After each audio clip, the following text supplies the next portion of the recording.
Renungan kita satu hari satu pasal dari kitab Ayub. Judulnya sekali lagi, Ayub mengaku tidak bersalah. Ya, ada ungkapan panjang dari Ayub ketika menjawab ketiga temannya yang sudah berkata-kata lebih dulu. Ada tanya jawab. Mereka tiga menuduh dan menuduh Ayub, menuding dan menuduh Ayub. Dan Ayub pun menjawab dengan tidak kalah seru bahwa ia tidak bersalah. Yang terjadi adalah tangan Allah begitu kejam terhadap dirinya.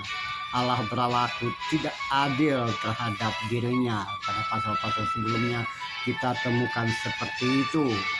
Dan sekali lagi pada bagian ini Ayub menunjukkan diri bahwa apa yang terjadi pada dirinya adalah sesuatu kesalahan yang telah dibuat Allah terhadap diri dia.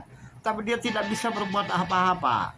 Ya, Allah telah melakukan hal-hal yang menurut Ayub ya itu tidak adil pada dirinya. Dan Ayub mengaku bahwa ya dalam teks ini kita akan bertemu dengan kata-kata yang bagus. Jika maka ya, maka jika aku bergaul dengan dusta maka aku tidak bersalah. Ya, jika langkahku menyimpang maka jika kakiku tertarik, ya jika dia tertarik atau dia selingkuh maka dia bisa menunjukkan istrinya ditiduri orang lain. Nah ini dia. Ya jika ia berbuat mesum maka dia akan mengalami penghangusan dibakar api.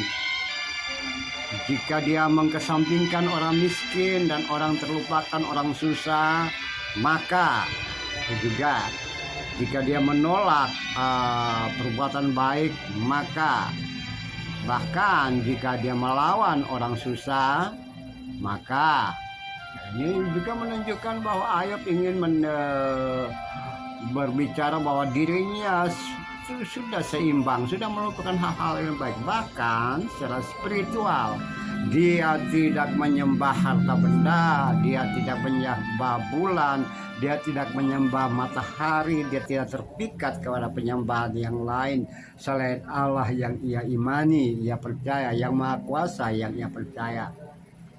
Ya itulah keadaan dirinya. Ya, ada keseimbangan secara sosial, spiritual, penyembahan, dan juga secara pribadi. Dia mengakui diri bahwa dia jujur dan baik di hadapan manusia, Allah, dan komunitas. Ya, itu yang terjadi. Sekali lagi Ayub menunjukkan kelebihan dirinya dari orang lain. Dan seharusnya Allah tidak melakukan yang bersifat penderitaan, derita, sengsara pada dirinya. Itu menurut Ayub. Saudara-saudaraku yang kekasih, saudara-saudara dalam kemanusiaan, saudara-saudara yang Tuhan kasih, kita coba memperhatikan tulisan di sebelah yang berjalan pelan. Itulah gubahannya dari ayat Ayub 31, saudara bisa menemukan dan baca ulang di sini. Dan kita memperhatikan bahwa pola pembelaan diri, pembenaran diri seperti ini bukan saja terjadi pada Ayub. Banyak orang juga secara sosial, secara spiritual, secara pribadi, di tengah masyarakat, di tengah keluarga, ataupun di hadapan teman-teman, di hadapan apapun pada saat dia menjalankan profesi dalam hidup dan kehidupan, dalam pergaulan pun seringkali orang melakukan pembenaran diri seperti yang dilakukan Ayub. Pembenaran diri ini biasa dilakukan supaya orang melihat bahwa loh, aku ini baik, aku ini tidak berbuat salah, aku ini begini, aku itu begitu. Ya itulah pola hidup dan kehidupan manusia. Tapi apakah pembenaran diri itu jujur, tulus di hadapan Allah atau tidak, di hadapan Tuhan atau tidak? Tuhan yang tahu persis kita melakukan pembenaran diri atau tidak. Tuhan yang tahu persis apa yang terjadi dalam hidup dan kehidupan saudara dan saya, kehidupan kita. Berapa banyak pun kita melakukan pembenaran diri, seribuan kata kita melakukan pembenaran diri. Jika kita melakukan hal tersebut, Allah tahu persis.